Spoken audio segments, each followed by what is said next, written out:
그 사람이 책을 보고 놓았으니까 만약에 왜 나에게 이런 일이 생겼을까? 제가 그런 아이를 가르치고 있으면서 내 일이 아니라고 생각했어요. 한 번 사는 인생인데 자기가 진짜 하고 싶은 거를 잘 못하는 것 같아요. 그래서 그거를 할 수 있는 힘을 키워주는 때가 자폐하는 때인 것 같고.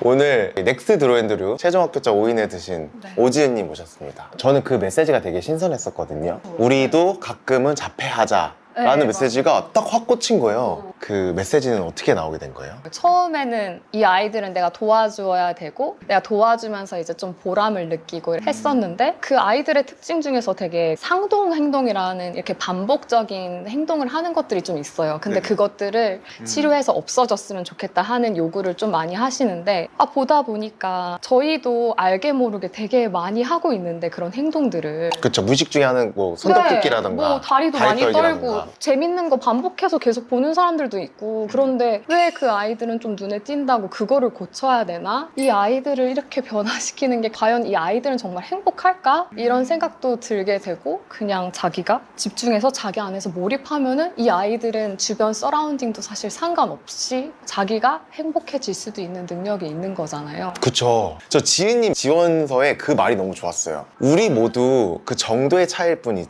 맞아요. 각자 조금씩의 장애는 갖고 있고 근데 그게 눈에 띄고 안 띄고일 뿐이다.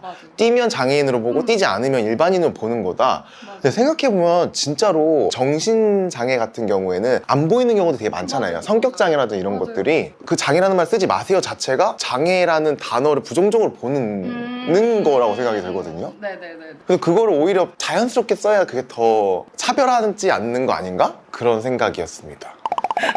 제 표현이 불편했다면 죄송합니다.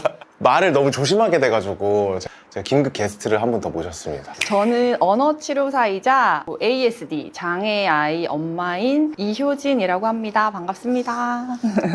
제가 일을 하면서 네. 그런 자폐 친구들만 가르치다가 제가 그런 아이를 갖게 된 거죠. 그래서 좀 많이 당황스럽고 내가 이제 엄마의 마음으로 아이들을 바라볼 수 있게 된 좀 그런 운명적인 그런 일을 맞이하게 됐다고 생각해요. 자폐증에 대한 생각이 되게 많으시겠네요. 네, 처음에는 되게 부인하고 싶고 왜 나에게 이런 일이 생겼을까? 제가 그런 아이를 가르치고 있으면서 내 일이 아니라고 생각했어요. 이것이 정말 모순인 것 같아요. 근데 내가 그런 엄마가 돼 보니까 정말 하늘이 노랗고 깜깜하고 아무 생각이 나지 않더라고요. 저희가 어떤 사건을 당하면 뭐 충격, 부인, 분노의 단계를 거쳐서 결국 수용을 하게 되는데 다른 분들은 한 2, 3년 걸리는데 저는 사실 1년 만에 회복을 하긴 했거든요. 그래서 이 마음을 좀 많이 나눠야겠다.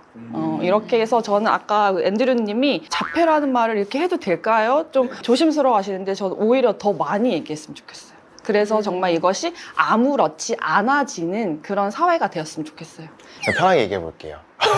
네. 일단은 요즘에는 너무 많은 사람들이 다 자기한테는 집중 못하고 외부의 평가에 너무 연연하다 보니까 한 번 사는 인생인데 자기가 진짜 하고 싶은 거를 잘 못하는 것 같아요. 그래서 그거를 할 수 있는 힘을 키워주는 때가 자폐하는 때인 것 같고 그래서 거기에서 인생 실력을 먼저 키운 다음에 사회로 나가면은 더 많은 것을 할 수 있는 그런 사람으로 살 수 있을 것 같다고 생각을 했어요.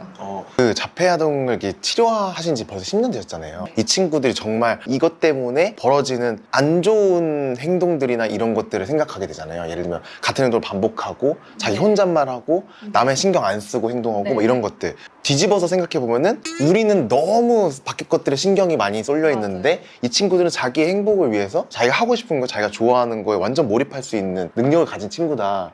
이렇게 생각하신다는 거죠. 그렇죠, 그렇죠. 이 아이들은 자꾸 밖으로 끌어내려고 하면서 너무 바깥에 있는 사람들은 안으로 집어넣으려는 노력은 안 하잖아요. 오, 네. 그것도 진짜 일리 있는 것 같아요. 그 미디어에서는 너무 막 자폐아들의 천재성 막 이런 거를 네. 좀 부각하긴 하지만 대부분 보면 진짜 하나에 좀 몰입해서 많이 파잖아요. 그러니까 그게 꼭 천재적으로 뭐 능력을 발휘하는 게 아니더라도 하나를 좋아하면은 그거에 대해서 엄청 공부하고 계속 파고들고 그 시간만큼은 되게 행복하게 보낼 줄 아는 아이들이에요. 네. 근데 사실은 저희도 그렇잖아요. 그쵸 그쵸. 그러니까 넷플릭스 끝날 때까지 다 맞아. 보잖아요. 하고 싶은 거 끝날 때까지 다 하잖아요. 그래서 다 비슷한 것 같아요. 근데 아까도 잠깐 제가 얘기했지만 점점 성인이 돼갈수록 나이가 들어갈수록 책임져야 될 게 많고 바깥 활동이나 여러 가지들이 많아서 나의 시간을 못 갖는 경우도 있겠지만 근데 사실 외부의 것들을 좀 차단했을 때 나를 스스로 알아가기 좋은 건데 세상의 그 소음들을 좀 노이즈 캔슬링하고 자기 안에 몰입할 수 있는 시간을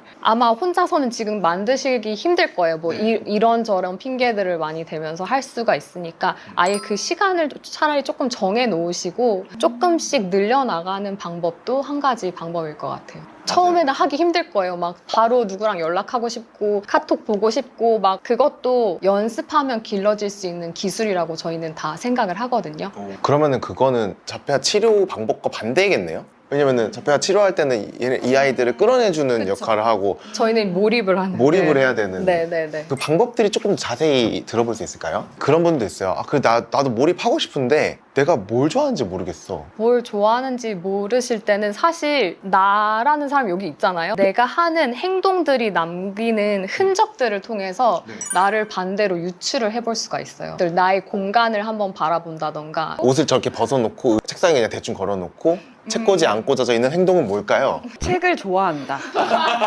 왜냐하면 그 사람의 흔적이라 했잖아요. 그 사람이 책을 보고 놓았으니까. 만약에 내가 뭐 술을 좋아했다면 술이 있었겠죠? 근데 책이 있으니까 책을 술은 다 좋아했지. 마셔서 저기 쓰레기통. 그리고 저기 저 막 창문에 적혀있는 거 있죠. 네네. 저는 머릿속으로 그러니까 뭐가 많을 때 그냥 적어요. 비워내요. 적어야지 좀 정리가 돼요. 그리고 이 적음으로써 안심이 돼요. 그런 행동 패턴들이 좀 있더라고요. 네. 이거를 혼자 해결을 못 하시는 분들이 있는데 네. 이미 드로우 앤드류님은 내가 적으면 저게 조금 해소가 된다는 것까지는 이어지신 거잖아요. 알고 계신 거잖아요. 그것들을 못 하시는 분들은 이제 여러 가지 방식들이 있는데 그거를 자기가 이렇게도 해보고 저렇게도 해봤을 때 가장 효과성이 큰 건 뭔지는 자기가 느낄 수 있거든요. 트라이얼 앤 에러를 통해서 파악을 할 수 있는 거예요. 그러니까 우리 모두 어느 정도 문제점이 있는데 네. 그게 눈에 띄어날 때 장애인이라고 부르고 그게 눈에 안 띌 때 그냥 일반 사람이라고 부르는데 그게 스펙트럼이란 말처럼 다 있는 거잖아요. 맞아요. 근데 꼭 장애 판정을 받은 사람들만 그런 행동 분석을 하고 그럴 필요 없는 거죠. 아니에요. 내 스스로 내가 판단해 볼 수 있는 거죠. 네, 저희한테도 너무 필요하기 때문에 왜 우리 아이들한테만 이 기법을 사용해요? 이 행동주의 원리라는 거는 사실 모두를 위해서 심지어 동물들한테도 적용하니까 좀 그렇다라는 이야기도 있지만 어떻게 보면 그렇게 단순한 원리들이기 때문에 동물들한테도 적용할 수 있는 건데 우리 인간들한테는 다 오히려 적용하면 좋은데 저희 이 치료의 분야에만 너무 한정돼 있는 상황이 또 한편으로는 안타까워서 자기 개발 쪽에서도 얼마든지 활용할 수 있다는 생각에 저는 제가 말끝 흐리는 버릇이 있다는 걸 알고 있거든요. 근데 이거를 안 지 1년이 채 안 됐어요. 어떻게 알았냐면요. 제가 스타트업에 가서 파운더 분들 중에 한 분이 계시는데 말끝을 되게 흐리는 거예요. 그래서 그때 약간 거울 치료처럼 요즘에 거울 치료 많이 하잖아요. 말을 되게 흐리니까 약간 전달이 안 되네라는 거는 인지를 하고 나도 이러고 있네 인지를 하고 고치려고 하는 중에 있는 단계예요. 지금. 네. 그 거울 치료라는 말 요즘에 많이 하잖아요. 네네. 그래서 그런 거를 통해서도 자기를 좀 되돌아볼 수도 있는 것 같아요. 그거 어떻게 해요? 나 스스로 이렇게 녹화해서 보는 방법도 있나요? 네, 셀프 모니터링. 네, 셀프 모니터링이라고 하고 나 혼자 산다에서 되게 저는 보면서 이거를 더 많은 사람들이 해봤으면 좋겠다라고 생각을 했던 근데 건데 있잖아요. 근데 그거 하고 싶어도 네. 저도 또 브이로그도 해봤잖아요. 들고 틀면 다니고. 의식하게 돼요. 그게 의식하게 돼요. 노출을 해줘야 돼요. 걷는 거 이렇게 걷거든요. 어차피 모든 곳에다 저희가 뭐 카메라 설치하고 할 건 못하니까 제일 오래 활동을 하는 공간에 몇 날 며칠이고 그냥 세워두면서 일정한 시간에 찍어요. 그러면 처음에는 드루 앤드님이 말씀하신 것처럼 진짜 의식해요. 근데 그게 계속 거기에 있잖아요. 익숙해진 그 노출된 환경이 되잖아요. 그럼 어느 순간부터 그게 그냥 나의 환경이 되기 때문에 그 다음부터는 의식을 아마 덜 할 거예요. 그러면 그때부터 나의 모습이 진짜 나타나고 거기서부터 한 며칠간 기록을 똑같은 시간을 계속 해보세요.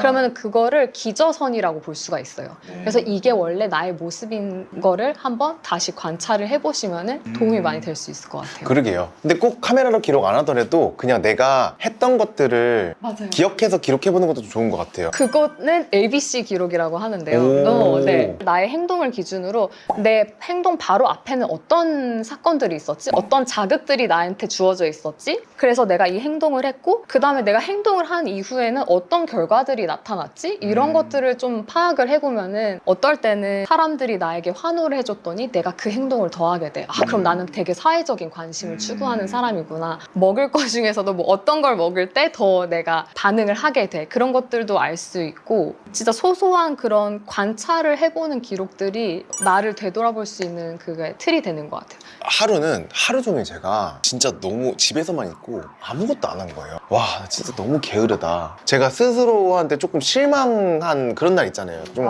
뭐 했냐? 그래서 제가 하루를 적어봤어요. 근데 쓸데없이 뭘 많이 한 거예요. 창문 틀이 좀 지저분해서 제가 창문 틀을 다 닦았거든요. 옷장 정리도 했고 뭔가 일 같은 걸 안 할 뿐이지 나를 뭔가를 되게 많이 했더라고요. 그리고 막 근데 그게 뭔가 기록을 안 하면 제가 그냥 하루를 그냥 날렸구나 이렇게 하는데 은근히 뭘 많이 했더라고요. 생각을 안 하니까 벌써 하루가 지나가 나 뭐 했다고 하루가 지나갔지 이러고 있었던 거죠. 그쵸. 오늘 이제 지은님의 더 자세한 이야기, 네, 지은님의 글은 밀리로드에서 제가 아래 더보기 링크에 남겨놓을 테니까 더 자세한 이야기 보고 싶으신 분들은 그 링크 참고해 주시면 감사하겠습니다. 오늘 여기까지.